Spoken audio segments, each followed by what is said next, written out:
திருவடிகளை மனமொழிமைகளால் வணங்கி திருக்கைலாய பரம்பரை திருவாவடுதுறை ஆதீனத்தை தோற்றுவித்த குரு முதல்வர் நமச்சிவாய மூர்த்திகளுடைய பொன்னார் திருவடி கமலங்களை மனமொழிமைகளால் வணங்கி 23வது பட்டத்தில் எழுந்தருளியிருந்து சிவஞான செங்கோல் ஓச்சியாருடைய அருள் திரு சிவபிரகாச தேசிக பரமாச்சாரியாருடைய திருவடி கமலங்களை மனமொழிமைகளால் வணங்கி அடியனுடைய தீட்சா குரு மெய்ஞான வள்ளல் கு வைத்தியநாத ஈசான தேசிகரையா திருவடிகளை மனமொழிமைகளால் வணங்கி அடியனுடைய வித்யா குருவாக விளங்குகின்ற தமிழாகம சால்பறிவார் மு செல்வநாதன் ஐயா மலரடிகளை மனமொழிமைகளால் வணங்கி மீண்டுமாக இந்த பிற்பகல் வேளையிலே சோழிங்கர் சைவ சித்தாந்த வாழ்வியல் பயிற்சி மையம் நடத்துகின்ற திருமந்திர தொடர் வகுப்பு திருப்பத்தூர் கிளை மையம் சிவமடத்தில் குழுமியுள்ள அமைப்பாளர் உள்ளிட்ட அத்துணை அன்பர் பெருமக்களுடைய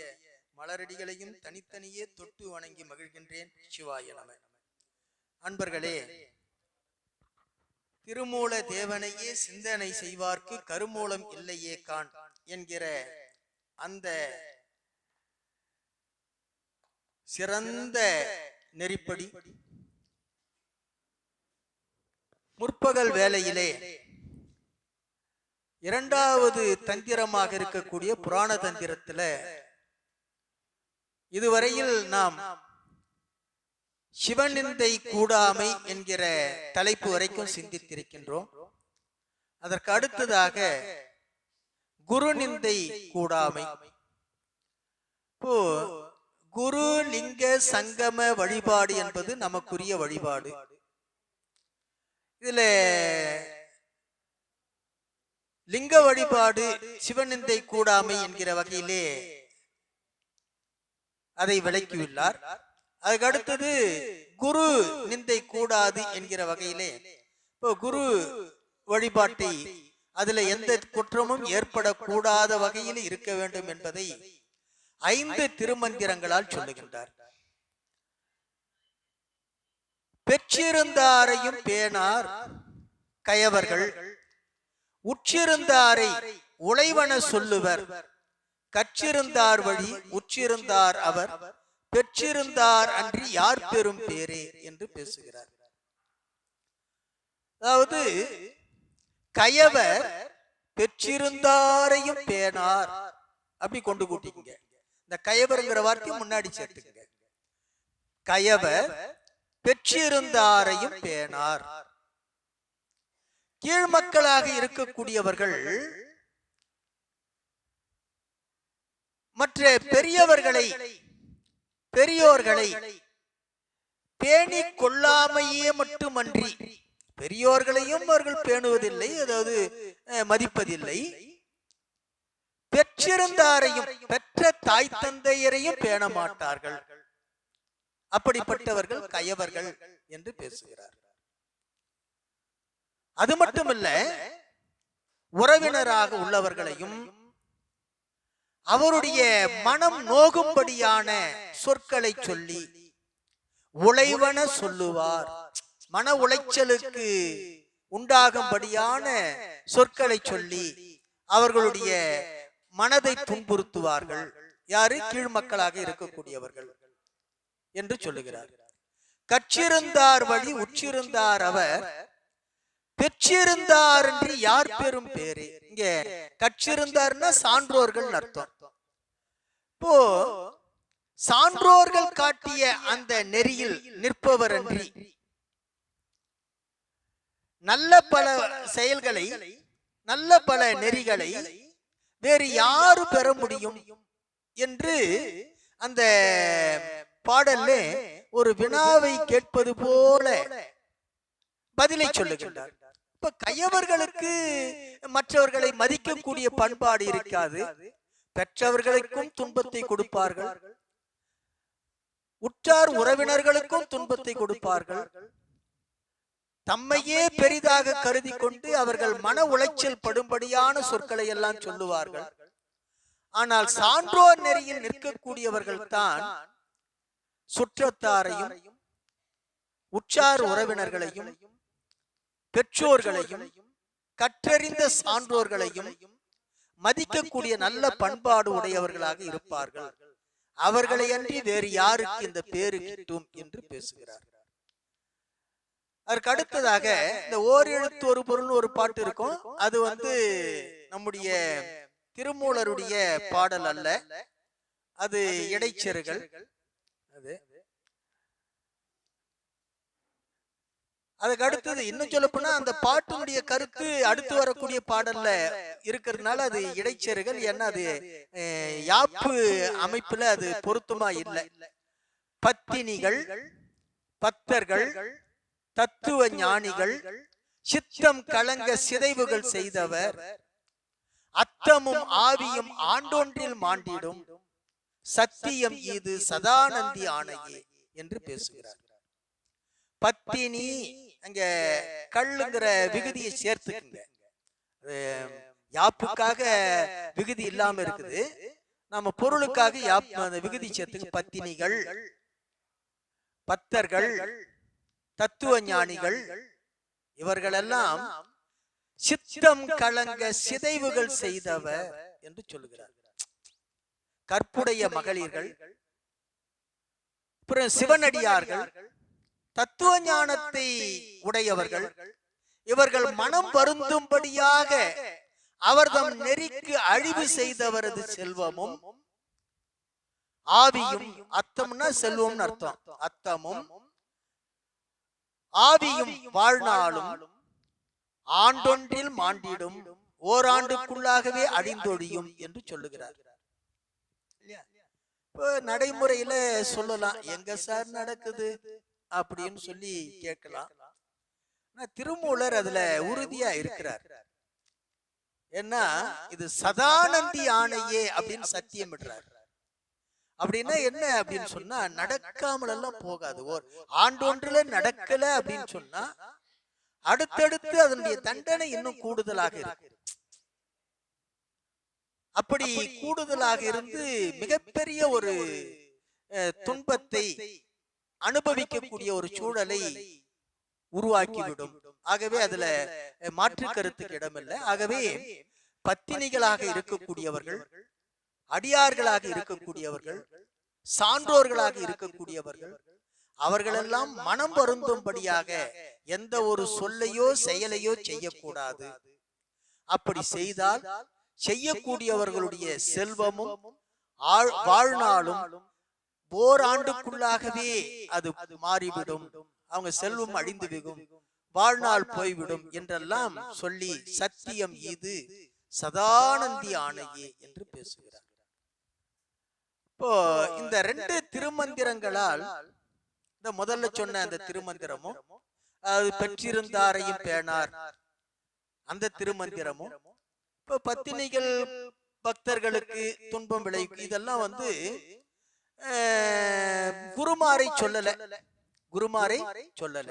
என்ன, குரு நிந்தை கூடாமை என்று சொல்லிவிட்டு குருவை பற்றியே சொல்லல. அப்போ இந்த 2ஐயும் ஏன் திருமூலர் சொல்லி இருக்கிறார்னு சொன்னா,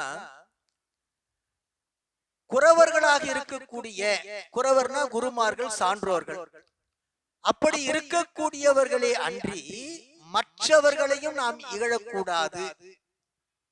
குரு நிந்தை கூடாமை என்று சொல்லி குருவை மட்டும் இகழ்ந்து பேசணும், பேசாவிட்டா போதும், மற்றவர்களை எல்லாம் எப்படி வேணாலும் நடத்தி கொள்ளலாம் என்ற எண்ணம் வந்துவிடக் கூடாது என்பதற்காக திருமூலர் என்ன செய்யறார் சொன்னா, யாராக இருந்தாலும் யாரையும் இகழ்ந்து நடந்து கொள்ளக்கூடாது, நிந்திக்க கூடாது என்று பேசுகிறார்.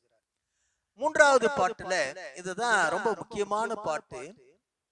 மந்திரம் ஒன்றே உரை செய்த மாதவர்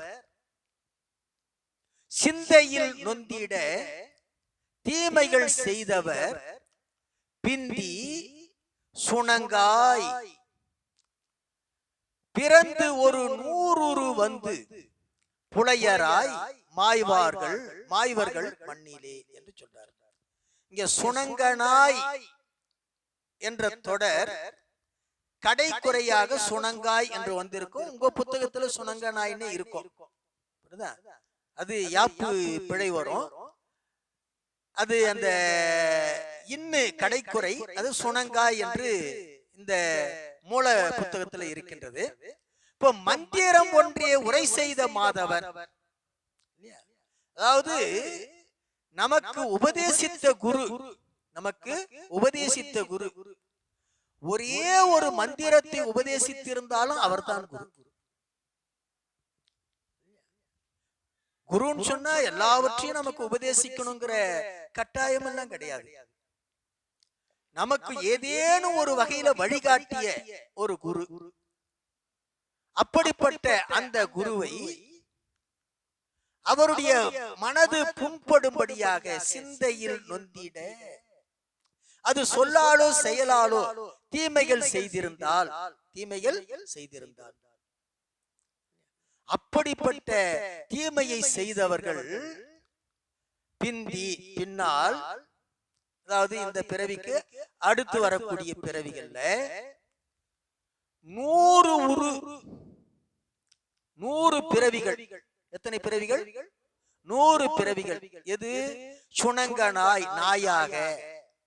சுணங்கன் அப்படின்னு சொன்ன நாயின் அர்த்தம். சுணங்கன் என்ற சொல்லுக்கு என்ன பொருள்? நாய். அப்போ குருவை ஒரு சின்ன மனது புண்படும்படியாக ஒரு சொல்லோ செயலோ செய்து அவர் மனம் நோகும்படியாக நடந்து கொண்டால் எத்தனை பிறவி நாயாக பிறக்கணும்? 100 பிறவி நாயாக பிறக்க வேண்டும். 100 பிறவி நாயாக பிறக்கணும். இப்ப இந்த சொறி நாயெல்லாம் இருக்குது, எவ்வளவு துன்பப்படுத்தி இருக்கும்னு பாருங்க. இப்போ ஒரு பூப்பேசா தான் சொல்லுவாரு, தெருவுல போறதெல்லாம் பார்க்கும்போது எந்தெந்த நாய் எப்படியெல்லாம் பாடுபடுத்தி இருக்கிறோம் அப்படிங்கறத அது தோற்றத்தை வச்சே நாம முடிவுக்கு வரலாம் அப்படின்னு. அப்போ 100 பிறவி நாயாக பிறக்க வேண்டி இருக்கும். யாரு நிந்திச்சா? குருவை நிந்தித்தார். இப்போ உள்ளபடியே திருமூலர் நல்லாதான் பயமுறுத்தி சொல்லி இருக்கிறார் இல்லையா? பயமுறுத்தணுங்கிறதுக்காக சொல்லல, ஆனா உண்மை இது.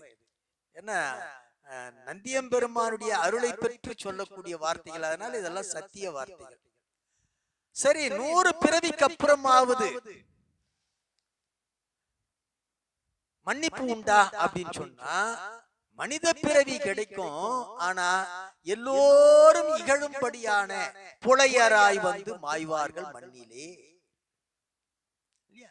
புலையர் அப்படின்னு சொன்னா ஒரு இனத்தை குறிப்பதில்லை, ஈனப்பிறவி, அவ்வளவுதான். எல்லோரும் இகழும்படியான ஒரு ஈனப்பிறவியாக பிறந்து இந்த உலகத்துல அனுபவிச்சு மாயக்கூடிய ஒரு நிலை ஏற்படும்.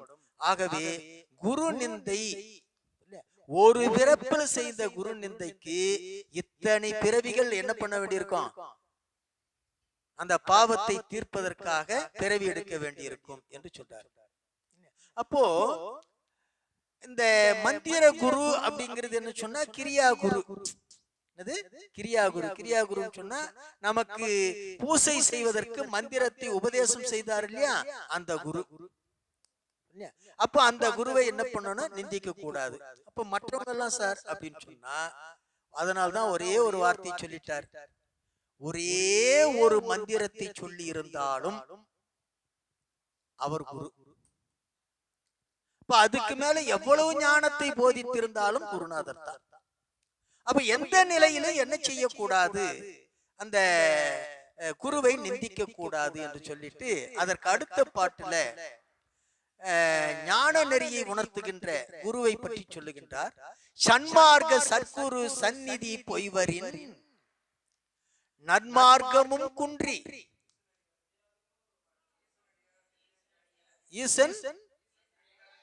அது அந்த அடுத்த அதிகாரத்துல வரும். அந்த பாட்டு அதுக்கு அடுத்த அதிகாரத்துல வரும்.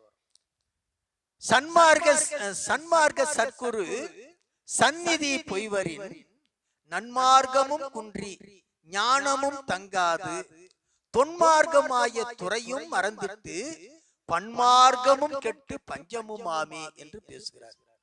அதாவது ஞான நெறியை உணர்த்துகின்ற அந்த ஞான குருவினுடைய சந்நிதியில், அதாவது திருமுன்னில் குருநாதருக்கு முன்பாக என்ன பேசக்கூடாதுன்னு சொன்னா, பொய் பேசக்கூடாது, குரலை பேசக்கூடாது, கடுஞ்சொல் சொல்லக்கூடாது, பயனில்லாத சொற்களை பேசக்கூடாது. இதெல்லாம் குருவினுடைய முன்னிலையில் நடக்கக்கூடாது. மற்ற இடத்துல நடக்கலாம்னா எங்கேயும் நடக்கக்கூடாது.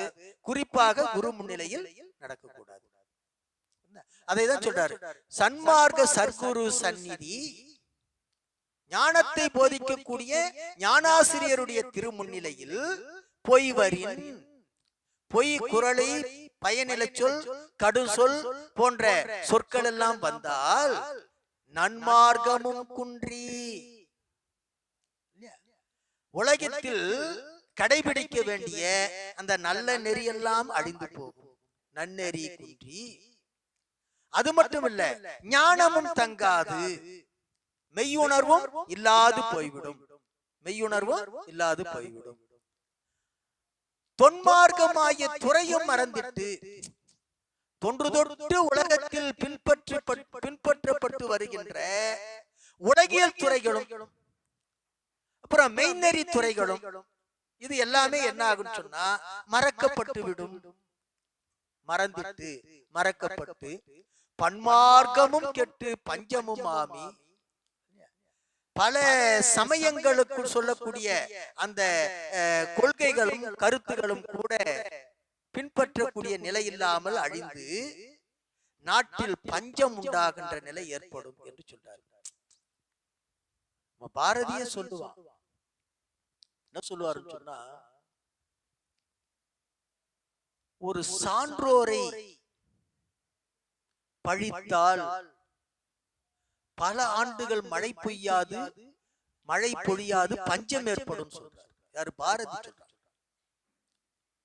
சான்றோர்களை படித்தால் மழை இன்றி பஞ்சம் ஏற்படும் என்று சொல்லுகிறார். அப்போ திருமூலர் அதுக்கு முன்னதாகவே ஒருவேளை பாரதியார் இதையெல்லாம் உணர்ந்து சொல்லி இருப்பாருன்னு நினைக்கிறேன். ஆகவே சான்றோர்களை, குருநாதர்களை, ஞான குருவை நாம் இப்படி பொய் சொல்லி அல்லது அவர் முன்னிலையில் பேசாததை எல்லாம் பேசினோம் என்று சொன்னால் இவ்வளவு துன்பம் ஏற்படும் என்று சொல்லுகிறார். ஆகவே ஞான குருவை இகழ்தல் பெரிதும் தீமையை தரக்கூடியதாக அமையும் என்று பேசுகிறார். அதுக்கு அடுத்த பாட்டில் சொல்லுகின்றார், கைப்பட்ட மாமணி தான் இடை கைவிட்டு வெய்ப்பட்ட கல்லை சுமப்போன் விதி போன்றும் நெய்ப்பட்ட பால் இளநீர் தயிர்தான் நிற்க கைப்பு இட்டு உண்பான் போன்றும் கண்மி ஞானிக்கு ஒப்பே என்று சொல்றார். இந்த கண்ம காண்டத்தை போற்றக்கூடியவர்கள் கண்மி, அதாவது கிரியையை செய்து அதுவே பெரிதனை எண்ணிக்கொண்டிருக்கக்கூடியவர்கள் கண்மிகள். அவர்களை ஞானிகளோடு ஒப்பிட்டு சொல்லுவது இருக்கிறதே, அது எப்படிப்பட்டதுன்னு சொல்லி இந்த பாட்டுல சொல்றார். என்ன, முதல் பாட்டு மந்திரம் ஒன்றே உரை செய்த மாதவர் சொல்றாரு இல்லையா, அது கிரியாகுரு, அதாவது கண்மி. அப்புறம் சன்மார்க்க சர்க்குருங்கிறது ஞானகுரு. இந்த ரெண்டு பேரையுமே ஒன்றாக ஒப்பிடக்கூடாதுங்கிறார். இந்த ரெண்டையுமே ஒன்றாக ஒப்பிடக்கூடாதுன்னு சொல்றார். ஏன்னா இந்த இரண்டில மேலானது எதுன்னு சொன்னா ஞானம். கண்மத்தை காட்டில மேலானது எது? ஞானம். ஆக அந்த ஞானகுரு மேலானவர், அதை ஒப்பிடக்கூடாது. அப்படி ஒப்பிடுவது எதற்கு சமம் என்று சொல்லுகிறார். கைப்பட்ட மாமணி தானிடை கைவிட்டு வெய்ப்பட்ட கல்லை சுமப்போன் விதி போன்றும் என்று சொல்றார். கையில மாணிக்க கல்லு கிடைச்சிருக்குது, ஆனா அதை விட்டுட்டு வெள்ள வெயில் காலத்துல இந்த சரளை கல் இருக்கு இல்லையா, அந்த சரளை கல்லு நல்ல வெய்ப்பட்ட கல்லுன்றார். நல்ல கொளுத்துகின்ற வெயில்ல சூடு ஏறி இருக்கக்கூடிய அந்த சரளை கல்லை கையிலே தூக்கி கொண்டு சுமப்பது போன்றது என்று சொல்றார். மாணிக்க கல்லை கீழே போட்டுட்டு எதை தூக்கிட்டு போறானா? எந்த சரளை கல்லை கூட சூடு தாங்க முடியாத அளவுக்கு சூடு ஏறி இருக்கக்கூடிய அந்த சரளை கல்லை சுமக்கின்றவன் விதி போன்றும். அது மட்டும் இல்ல, இன்னொரு ஓமையை சொல்றாரு. நெய்ப்பட்ட பால் இளநீர் தயிர் தான் இருக்க. அது தப்பா இருக்கா? நீங்க திருத்திங்க. நெய்ப்பட்ட பால் இளநீர் தயிர் தான் நிற்க.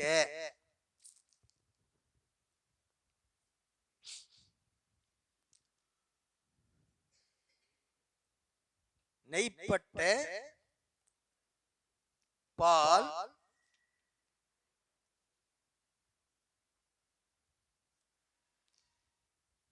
முதல்ல கைப்பட்டுன்னு இருக்கா, அதை நெய்ப்பட்டுன்னு மாத்திக்கங்க. நெய்ப்பட்ட பால், அதுக்கு பக்கத்துல இளநீருங்கிற வார்த்தையை சேர்த்துக்கங்க. தயிர் தான் நிற்க, அந்த நடுவுல இருக்கிற நிற்கங்கிறத அடிச்சுட்டு அந்த ஆவுக்கு பதிலா நீயே எழுதிக்கங்க. நிற்க. நிறைய இந்த பாடபேதம் இருக்குது.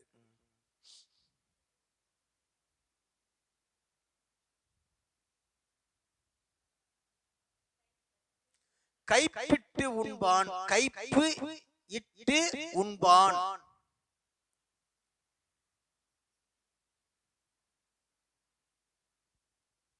போன்றும் கண்ணி ஞானிக்கு ஒப்பே என்று பேசுகிறார். இப்போ நல்ல சுவையான பால், இளநீர், தயிர் இவையெல்லாம் இருக்குது. இதை விட்டுட்டு இந்த எட்டிப்பழம் இருக்கு இல்லையா, கைப்புன்னா கசப்புன்னு அர்த்தம். கசப்பாக இருக்கக்கூடிய எட்டிப்பழத்தை பறித்து உண்பதை போன்றது கண்ணிக்கும் ஞானிக்கும் ஒப்பிட்டு பார்ப்பது என்று சொல்றார். அப்போ ஞானி என்பவர் யாருன்னு சொன்னா மாணிக்க கல்லை போன்றவர், கண்ணி சரளை கல்லை போன்றவர். ஞானி பால் இளநீர் தயிர் போன்றதுக்கு ஒப்பானவர், கண்ணி எட்டி பழத்திற்கு ஒப்பானவர் என்று இரண்டுக்கும் உள்ள வேறுபாட்டை சொல்றார். அப்போ இவங்களுடைய இந்த கண்ணிக்கும் ஞானிக்கும் உள்ள வேறுபாட்டை சொல்லி இவர் சொல்லுகிறார். கண்ணிங்கிறது என்ன அப்படின்னு சொன்னா, அதாவது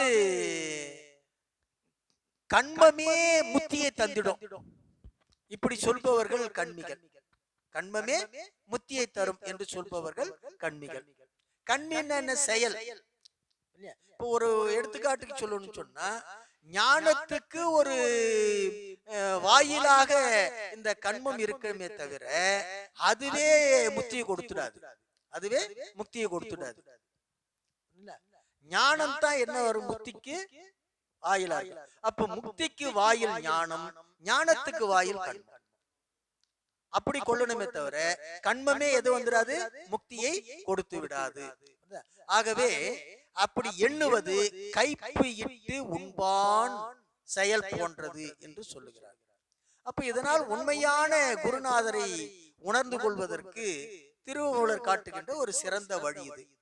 அதற்கு அடுத்ததாக சங்கம வழிபாடும் சொல்லுவோம் இல்லையா, குரு லிங்க சங்கம வழிபாடு.